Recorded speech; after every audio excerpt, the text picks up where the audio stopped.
Hello student, मैं संजय चौहान, भूगोल का अध्यापक। हम जो टॉपिक लेकर चल रहे थे सौरमंडल में पृथ्वी, जिसके अंदर हमने सौरमंडल के बारे में पूर्ण रूप से अध्ययन किया। सर्वप्रथम हमने सौरमंडल से संबंधित कुछ महत्वपूर्ण बिंदु जैसे चंद्रकलाएं, ब्रह्मांड, आकाशपिंड, खगोलीय पिंड, यहाँ तक कि और बहुत प्रकार के सप्तर्षि मंडल, नक्षत्र मंडल, ध्रुव तारा, इस तरह के बिंदु का हमने अध्ययन किया था। और उसके बाद हमने जो नेक्स्ट वीडियो था उसके अंदर मैंने आपको सौर मंडल का सचित्र एक स्ट्रक्चर के माध्यम से मैंने आपको बताया था कि सौर मंडल के जो ग्रह हैं वो किस तरह क्रमबद्ध रूप में पाए जाते हैं, कौन सा ग्रह किस ग्रह के बाद में आता है, इसमें कौन से ग्रह पार्थिव ग्रह कहलाए, कौन से ग्रह जौगिक ग्रह लगाए, ये मैंने आपको स्ट्रक्चर के माध्यम से बताया। फिर मैंने जो आपका जो नेक्स्ट वीडियो थे उसके अंदर मैंने प्रत्येक सौरमंडल के जो सदस्य परिवार हैं जैसे सूर्य, बुध, शुक्र, पृथ्वी, मंगल, बृहस्पति, शनि और अरुण जैसे महत्वपूर्ण सौर परिवार के सदस्यों की हमने पूर्ण रूप से विशेषताएं पढ़ी थी।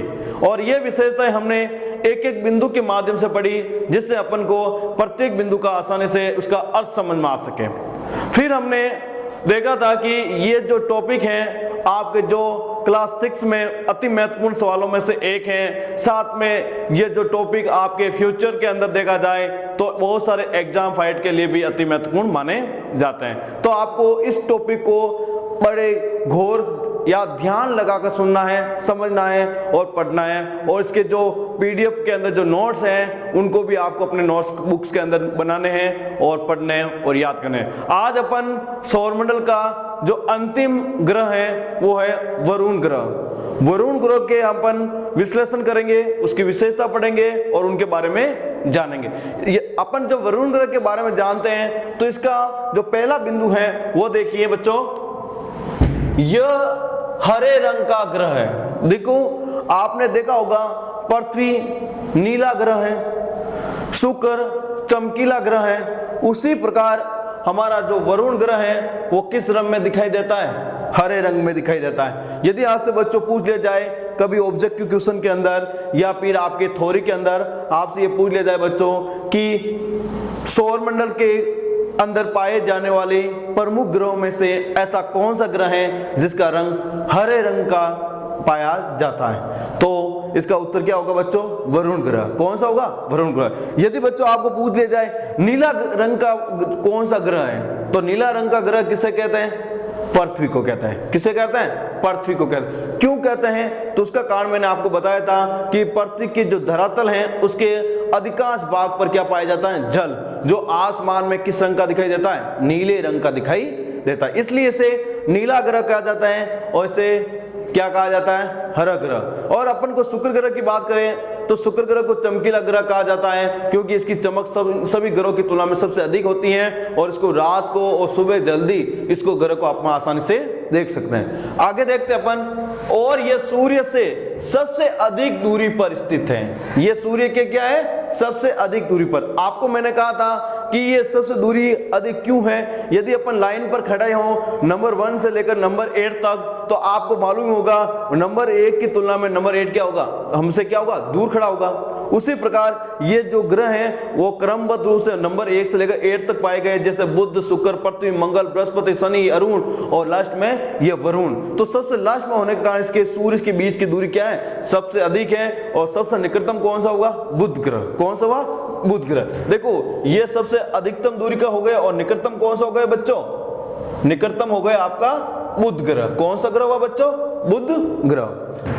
अगले बिंदु की बात करें, मीथेन गैस की अधिकता के कारण। कौन सी गैस की अधिकता है? मीथेन गैस की अधिकता के कारण यह ग्रह का प्रकाश हरे रंग का दिखाई देता है। बच्चों याद रख लेना, यदि आपसे पूछ लिया जाए कि वरुण ग्रह है उसका हरा रंग होने का क्या कारण है? मीथेन गैस की प्रधानता। क्या है उसका कारण? मीथेन गैस की प्रधानता। तो याद रख लेना वरुण ग्रह का हरे रंग का होने का मुख्य कारण मीथेन गैस की प्रधानता है इसके वायुमंडल में, इसलिए हरे रंग में दिखाई देता है। और पृथ्वी नीला इसलिए दिखाई देती है कि पृथ्वी के धरातल पर अधिकांश भाग पर क्या है, जल है, इसलिए नीला ग्रह दिखाई देता है। तो अब अगले बिंदु की बात करें बच्चों, तीसरा बिंदु, इस ग्रह का घनत्व 3.88 ग्राम प्रति सेंटीमीटर क्यूब है। याद रख लेना, मैंने आपको बच्चों प्रत्येक ग्रह का घनत्व बताया है और सभी ग्रह का जो घनत्व है वो अलग अलग है। एक आपने ग्रह पढ़ा था शनि ग्रह, उसका घनत्व बहुत कम है, यदि उसको जल के अंदर डुबा दिया जाए तो भी वो जल के अंदर डूबेगा नहीं, उसके ऊपर क्या होता है, तैरता है। तो आपसे पूछ लिया जाए बच्चों सबसे कम घनत्व वाला जो ग्रह है वो कौन सा है, तो शनि ग्रह है बच्चों, याद रख लेना। और इसका जो घनत्व है जो वरुण ग्रह का वो 3.88 ग्राम प्रति सेंटीमीटर क्यूब है। यदि अपन नेक्स्ट भी करें, इस ग्रह के उपग्रहों की संख्या, किसकी संख्या बच्चों, उपग्रहों की संख्या 14 है। कितनी है, 14 है। तो आपको मैंने पहले भी बताया था कि बुध और शुक्र के कोई ग्रह उपग्रह है ही नहीं, बुध और शुक्र के कोई उपग्रह नहीं है। यदि पूछ लिया जाए आपसे सौरमंडल के ऐसे कौन से ग्रह हैं जिनके कोई उपग्रह नहीं है, तो उसका उत्तर क्या होगा, बुध और शुक्र। फिर पृथ्वी का कितना है, 1, मंगल के कितने हैं, 2, बृहस्पति के कितने हैं अपन के 67, शनि के कितने हैं 62, और फिर बाद में आपके अरुण के कितने हैं 27, और इसके कितने हो गए 14। तो प्रत्येक जो मैंने आपके जो ग्रह हैं उनके उपग्रह की संख्या बताई है। मैंने आपको यह भी बता दिया है बुध और शुक्र ग्रह के कोई उपग्रह नहीं है। फिर बाद में पृथ्वी का 1 है, मंगल का 2 है, बृहस्पति के 67 है, शनि के 62 है, और अपन के अरुण के 27 है, और इसके कितने हो गए 14 है। तो ये है हमारी प्रत्येक ग्रह की उपग्रहों की संख्या। और उपग्रह के बारे में मैंने आपको पहले ही बताया था उपग्रह होते क्या है, और मैंने आपको कहा था कि जो भी पिंड किसी ग्रह के चारों ओर, जो भी पिंड किसी ग्रह के चारों ओर जब चक्कर लगाते हैं बच्चों, उसी को हम क्या कहते हैं, उपग्रह। देखो बच्चों, अब उपग्रह की बात आई है तो हमारा जो अगला टॉपिक है वो है चंद्रमा। क्या है बच्चों, चंद्रमा। देखो बच्चों, आपके काल्पनिक कहानी के अनुसार हम चंद्रमा को एक मामा की तरह कहते हैं। तो आपको बताइए जब छोटे बच्चे को होता है तो अपन को जब आकाश के अंदर चंद्रमा दिखाई देता है तो क्या कहते हैं, ये आपके चंदा मामा है। क्या है, चंदा मामा। तो अब आपको चंदा मामा के बारे में कुछ विशेषता देख लेते हैं कि चंदा मामा का निर्माण कैसे हुआ। तो आपको मैं एक बात बता देता हूं, इस चंदा मामा का जो निर्माण की यदि प्रवृत्ति देखी जाए तो लगभग ये इसकी निर्माण 4.44 अरब वर्ष पूर्व हुआ था। याद रख लेना बच्चों, इस चंद्रमा की जो उत्पत्ति है वो लगभग कितने वर्ष पूर्व हुई थी, 4.44 अरब वर्ष पूर्व इस चंद्रमा की उत्पत्ति हुई। यदि आपसे पूछ लिया जाए बच्चों, यदि कह देते हैं कि चंद्रमा की उत्पत्ति हुई कैसे, तो मैं बता देता हूं कि आपको एक पहले सिद्धांत पढ़ा था, बिग बैंग सिद्धांत। क्या पढ़ा था बच्चों, एक सिद्धांत है बिग बैंग सिद्धांत, जो आप सीनियर क्लास में जब जाओगे बड़ी क्लासों के अंदर उसमें बताया गया है उससे क्या बने, ग्रह बने। बिग बैंग सिद्धांत से क्या बने, ग्रह।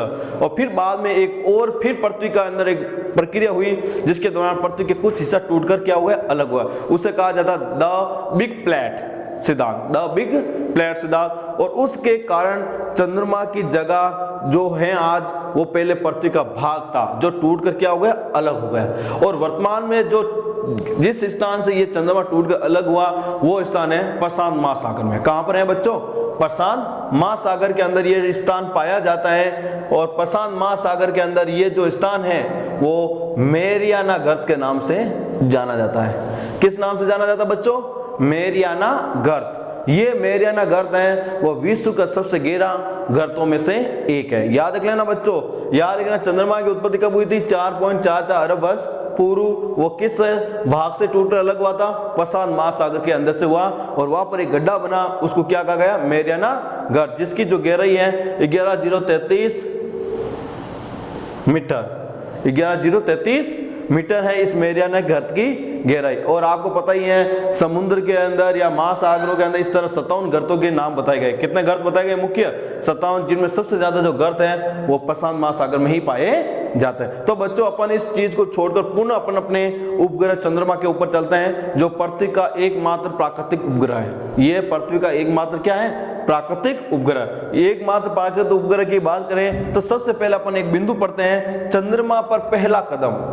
आपको याद रखना है चंद्रमा पर जाने वाला पहला व्यक्ति विश्व का कौन सा था, तो बच्चों सीधा से याद रखना है, उसका नाम है नील आर्मस्ट्रॉन्ग। कौन है बच्चों? नील आर्मस्ट्रॉन्ग, जो 29 जुलाई 1969 में चंद्रमा की जमीन पर पहला कदम रखा था। याद रखना बच्चों, विश्व का एकमात्र पहला व्यक्ति कौन था जिसने सर्वप्रथम चंद्रमा पर पैर रखा था या कदम रखा था, उसका नाम था नील आर्मस्ट्रॉन्ग। कब रखा था? 29 जुलाई 1969।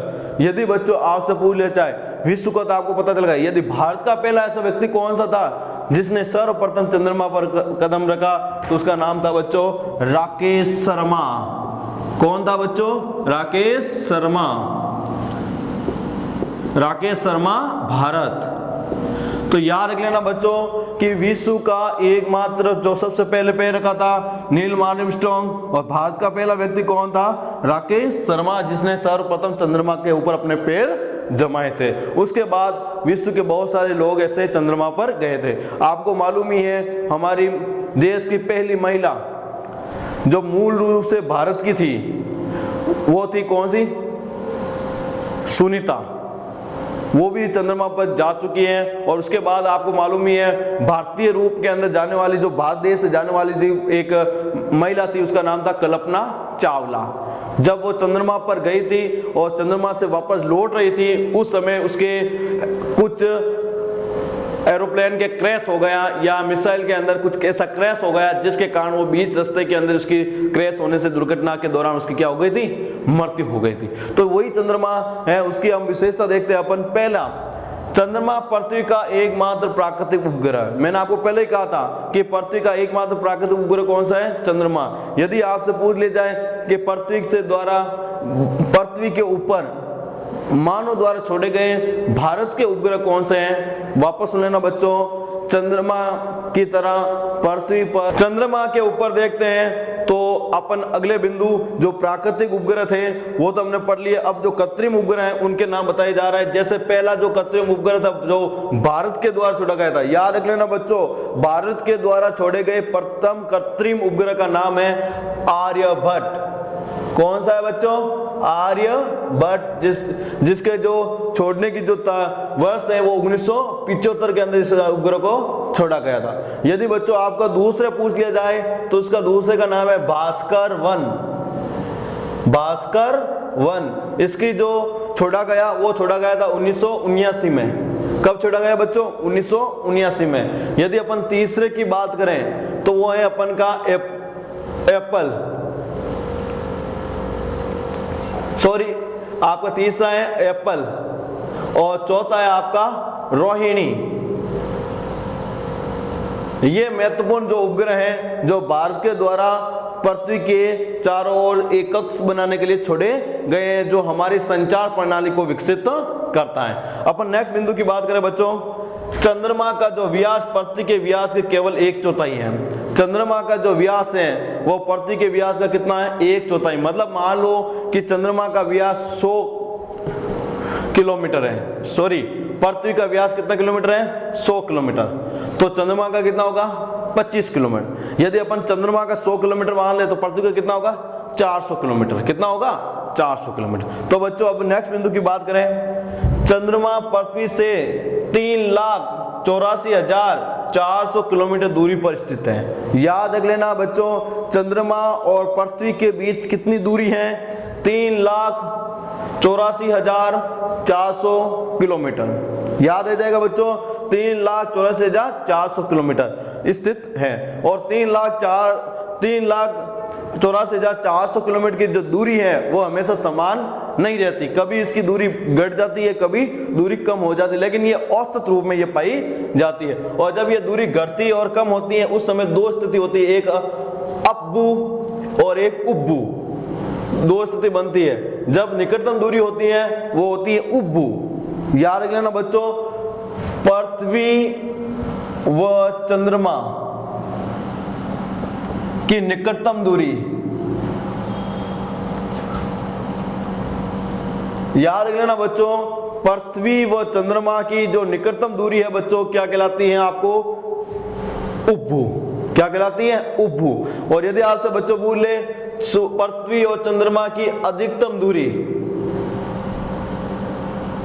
दूरी होगी क्या कहलाएगी? अपभू। इसी तरह ये 3,84,400 किलोमीटर की जो दूरी है वो इस तरह अपभू और उपभू के अंदर परिवर्तन होती रहती है। यदि बच्चों अगले बिंदु की बात करें, चंद्रमा पृथ्वी का एक चक्कर 27 दिनों में पूरा करता है। चंद्रमा पृथ्वी के चारों कितने दिनों में घूमता है? 27 दिनों में। जैसे एक बार आपको मैं एग्जाम्पल के रूप में बताता हूं कि किस तरह ये 27 दिनों में चक्कर पूरा करता है। मान लो ये हमारी पृथ्वी है और पृथ्वी के चारों ये चक्कर लगा रहा कौन है? चंद्रमा। ये हो गई हमारी पृथ्वी और ये हो गया हमारा चंद्रमा। तो पृथ्वी के चारों ओर ये चंद्रमा जो चक्कर है वो कितने दिनों में लगाता है? 27 दिनों में पूरा करता है। और इसी 27 दिनों के अंदर उन्होंने अलग अलग चंद्रकलाओं का भी निर्माण करता है और साथ अमावस्या और पूर्णिमा का भी निर्माण होता है। किसका निर्माण होता है बच्चों? अमावस्या और पूर्णिमा का निर्माण होता है। और आपको मालूम ही है पृथ्वी अपने सूर्य के चारों चक्कर कितने दिनों में पूरा करती है? मैंने आपको पिछले कुछ वीडियो के अंदर बताया था। पृथ्वी सूर्य के चारों चक्कर 365 दिन 5 घंटे 48 मिनट और 46 सेकंड में पूरा करती है। तो अपन ये हमने क्या पढ़ा? चंद्रमा और चंद्रमा की विशेषता। अब अपने अगले बिंदु की जो बात करें उसका नाम है क्षुद्र ग्रह। क्या नाम है बच्चों? क्षुद्र ग्रह। यदि क्षुद्र ग्रह का आपको मैंने पहले भी बताया था क्षुद्र ग्रह होते क्या है। मैंने आपको कहा था कि मंगल और बृहस्पति के बीच, कहां पर बच्चों? मंगल और बृहस्पति के बीच असंख्यक जो खगोलीय पिंड पाए जाते हैं या छोटे छोटे जो पिंड पाए जाते हैं, उन जो सूर्य के चारों ओर क्या लगाते हैं बच्चों? चक्कर लगाते हैं। उसी को हम क्या कहते हैं? क्षुद्र ग्रह। जैसे एग्जाम्पल के रूप में ये हमारा सूर्य, ठीक है, ये अपन का बुध हो गया, ये अपन का शुक्र हो गया, ये हो गया पृथ्वी और ये हो गया हमारा मंगल और ये हो गया हमारा बृहस्पति। तो इनके बीच में इस तरह एक तस्तरीर के रूप में ये पाए जाते हैं। और ये क्या करते हैं? सूर्य के चारों ओर क्या लगाते हैं बच्चों? चक्कर लगाते हैं। और इसी चक्कर के दौरान ये मंगल और बृहस्पति के साथ अपना पूरा करते हैं। तो अपन इसके परिभाषा के अंदर ये आप देख लेते हैं कि इसमें क्या होता है?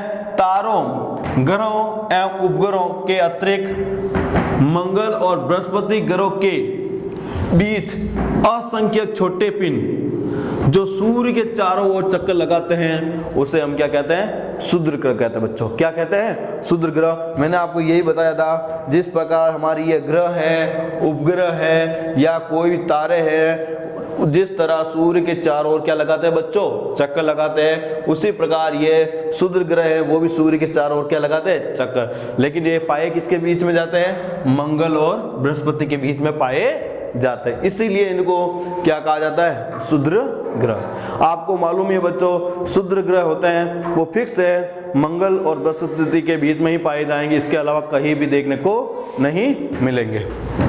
अगला अपन का बिंदु है उल्का पिंड। आपको खुद को भी मालूम है उल्का पिंड होते क्या है।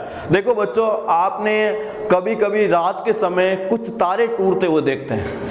क्या देखते हैं? तारे टूटते हुए देखते हैं। और जब ये तारे टूटते हुए देखते हैं तब आपके मन में ये भावना जागती है कि टूटते हुए तारे के सामने यदि अपन विश मांगते हैं तो वो हमारी पूर्ण होती है। तो वो टूटता हुआ तारा किसका भाग है? उल्का पिंड का भाग। किसका है? उल्का पिंड का भाग है। एक प्राकृतिक क्रिया है, लेकिन हम अपनी कल्पनाओं भावनाओं के अंदर उसको एक महत्वपूर्ण स्थान देकर उससे अपन विश मांगने की प्रथा भी रख लेते हैं। तो अपन अब इस उल्का पिंड की बात करते हैं बच्चों। सूर्य के चारों ओर चक्र लगाने वाले पत्थरों से छोटे छोटे टुकड़ों को उल्का पिंड कहते हैं। दो याद रखना, सूर्य के चारों ओर चक्कर लगाने वाले जो छोटे छोटे टुकड़े होते हैं पत्थर के, वो क्या होते हैं? उल्का पिंड। और जब ये पत्थर के जो टूटकर अलग हो जाते हैं और धरती की तरफ मतलब पृथ्वी की तरफ आते हैं और वायु के बीच में क्या होता है? घर्षण होता है। और घर्षण के कारण क्या होती है? उसके अंदर आग लग जाती है। फिर आग लगे हुए गोले के समान ये हमारी धरती की तरफ बढ़ते हैं, जिससे हम क्या कहते हैं? उल्का पिंड। तो आपने देखा भी होगा इस तरह का। अगले बिंदु की बात करें, उल्का पिंड पृथ्वी पर गिरने के दौरान वायु के साथ घर्षण होने के कारण ये गर्म होकर जल जाते हैं। जल जाने का मतलब उसके अंदर आग लग जाती है। फलस्वरूप चमकदार प्रकाश उत्पन्न करता है। और फिर क्या करता है? प्रकाश उत्पन्न। आपको पता ही है, हमने खुद ने हमारे जो आदि मानव जो समाज था, मतलब प्राचीन काल के अंदर, प्रागैतिहासिक काल के अंदर देखा था, हमारे पास आग के लिए कोई प्रकार का तरीका नहीं था। तो उस समय हमने क्या किया था? पत्थरों के बीच में घर्षण करके क्या किए थे? आग पैदा की थी। तो उसी प्रकार जब ये सूर्य की चारों चक्कर लगाने वाले पत्थर के समान जो पिंड होते हैं, जब वायु से क्या करते हैं? घर्षण करते हैं, और घर्षण के दौरान उसमें अंदर क्या लग जाती है? आग लग जाती है। और आग लग जाने से वो क्या हो जाता है? जल उठते हैं, और जलते हुए जब धरातल की तरफ बढ़ते हैं तो उसके अंदर क्या पैदा हो जाती है? चमकदार प्रकाश। क्योंकि आग के अंदर क्या होता है? एक चमकदार प्रकाश होता है, और चमकती हुई हमारे सामने ये दिखाई देती है। यदि अपन इस तरह हमने क्षुद्र ग्रह, उल्कापिंड पढ़े। अगला जो हमारा बिंदु है आकाश गंगा। आपने देखा होगा रात के समय ये आकाश गंगा हमें दिखाई भी देती है, व्हाइट पट्टी के रूप में, मतलब सफेद पट्टी के रूप में हमें ये दिखाई देती है। यदि अपन गौर करके रात को 9-10 बजे के बाद में अपन आसमान में देखेंगे तो आसानी से अपन को दिखाई दे सकती है। यदि अपन इसके बिंदु की बात करें तो देखिए, असंख्यक तारों के समूह को क्या कहते हैं? आकाश गंगा। देखो सौरमंडल किसे कहते हैं? हमने क्या पढ़ा था? तारे, ग्रह, उपग्रह, उल्कापिंड, क्षुद्र ग्रह के सम्मिलित रूप को हम क्या कहते हैं? सौरमंडल। लेकिन आकाश गंगा किसका समूह? सिर्फ तारों का समूह। क्या है? तारों को। जिस प्रकार सूर्य एक तारा है, उस प्रकार हमारे ब्रह्मांड के अंदर बहुत सारे से तारे हैं, जिससे क्या बने हुए? हमारा सौरमंडल बना। तो उन सारे तारों का जो समूह बन जाता है वो क्या कहलाता है? आकाश गंगा, जिसे उपनाम में हम क्या कहते हैं? मिल्की वे। मिल्की वे इसलिए कहता है क्योंकि ये आसमान में सफेद रंग दूध के समान दिखाई देती है। याद रखना बच्चों, ये किस तरह दिखाई देती है? दूध के समान, इसीलिए इसको क्या कहा जाता है? मिल्की वे। तो आकाश गंगा की परिभाषा हो गई असंख्य तारों के समूह। फिर अपन का अगला जो बिंदु है वो है ब्रह्मांड। आपने देखा होगा कि ब्रह्मांड का रहस्य आज तक कोई जान नहीं पाया, फिर भी हमारे कुछ भूगोलवेताओं ने, विचारकों ने इसके बारे में जानने की कोशिश की है। तो ब्रह्मांड के अनुसार देखा जाए तो ब्रह्मांड की परिभाषा क्या है? लाखों आकाश गंगाओं के समूह को क्या कहा जाता है? ब्रह्मांड। याद रख लेना, लाखों आकाश गंगाओं के समूह को क्या कहा जाता है? ब्रह्मांड। एक बात याद रख लेना बच्चों, हमने ये 3 परिभाषा ऐसे पढ़ी हैं जो एक दूसरे से क्या है? जुड़ी हुई है। जैसे एग्जाम्पल के रूप में सौरमंडल, तारों, ग्रहों, उपग्रहों, क्षुद्र ग्रहों और उल्कापिंड के समूह को क्या कहा हमने? सौरमंडल। क्या कहा? सौरमंडल। फिर हमने क्या देख लिया बच्चों? सीधा ही तारों के समूह क्या कहलाए? क्योंकि तारा आ रहा है इसके, फिर तारों के समूह क्या कहलाए? आकाश गंगा। फिर बच्चों हमने क्या पढ़े? आकाश गंगा के समूह क्या कहलाए? के समूह क्या कहलाए बच्चों? ब्रह्मांड। क्या कहलाए? ब्रह्मांड। तो सभी एक दूसरे से क्या है बच्चों? जुड़े हुए। सबसे बड़ी कई क्या है? ब्रह्मांड। ब्रह्मांड किससे बनता है? आकाश गंगा। उसके बाद में कौन सी कई है? तारे। तारे किससे बनते हैं? आकाश गंगा। तारे से के बाद में क्या है? सौरमंडल। क्या है अपन के? सौरमंडल, जो अपन के आकाश गंगा के बाद। और सौरमंडल किससे बनता है? तारों, ग्रहों, उपग्रहों, क्षुद्र ग्रहों और उल्कापिंडों के समूह से। इसका मतलब है हमारा जो पूर्ण रूप से जो हमारा ये पूरा का पूरा ब्रह्मांड है वो एक दूसरे की कड़ियों से क्या है? जुड़ा हुआ। जैसे मैंने सबसे बड़ी कही ब्रह्मांड, ब्रह्मांड से छोटा आकाश गंगा से छोटा सौरमंडल, सौरमंडल से छोटे ग्रह, ग्रह से छोटे उपग्रह, उपग्रह से छोटे क्षुद्र ग्रह और क्षुद्र ग्रह से छोटे उल्कापिंड। तो ये क्या बन गई है? एक कड़ी बन जाती है। क्या बन जाती है? कड़ी। जैसे मैं आपको एक बता देता हूं, यहाँ पर लिख कर ही आपको पूर्ण रूप से, जिस सबसे ऊपर में क्या लिखेंगे अपन? ब्रह्मांड, उसके बाद आकाश गंगा, उसके बाद में छोटा क्या है? सौरमंडल, सौरमंडल से छोटा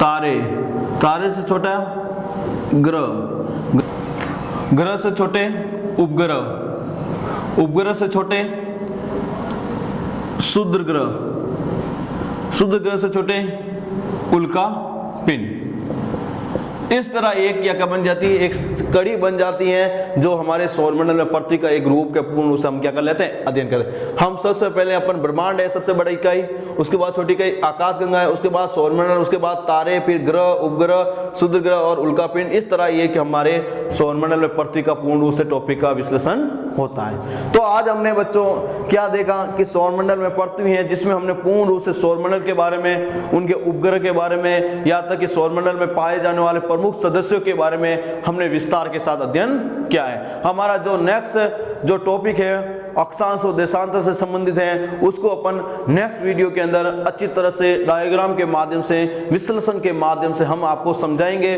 जो आपके जीवन के अंदर, बड़ी क्लासों के अंदर या एग्जाम फाइट के अंदर आप एक कड़ी के रूप में काम आएंगे। तो आज के वीडियो में धन्यवाद।